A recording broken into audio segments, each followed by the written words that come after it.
आज प्रधानमन्त्रीले अर्को एउटा कुरा भनेर जानुभयो कि एउटा कर्मचारीको सरुवा हुँदै गर्दा ऊ मन्त्रीप्रति लोयल हुने, कर्मचारी मन्त्रीप्रति लोयल हुने कि देशप्रति?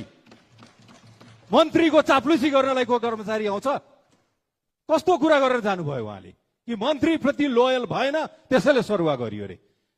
राज्यप्रति, राज्यले तोकेको उसको जब डिस्क्रिप्सन प्रति, ऊ जे कार्यविधि लिएर आएको छ त्यो प्रति, उसको संस्थाको लक्ष्य प्रति, यो प्रति लोयल हुने कर्मचारी हामीलाई चाहिएको छ, कुनै मन्त्री प्रति लोयल हुने होइन। त्यसैले त्यो गलत आशय थियो कि त गलत संस्कार हो, त्यो दुईटा मध्ये एउटा कुरा हो। त्यो अवलम्बन हामी मान्दैनौ।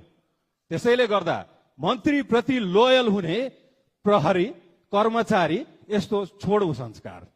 यो सेपरेसन अफ पावर भन्छ, लोकतन्त्र मान्नुहुन्छ तपाईहरू भने सेपरेसन अफ पावर पनि मान्नुहोस्। त्यसैले गर्दाखेरि म लोकतन्त्र मान्नुहुन्छ, गणतान्त्रिक भन्नुहुन्छ भने हामी पनि त्यही छौं, हामी पनि मान्छौं।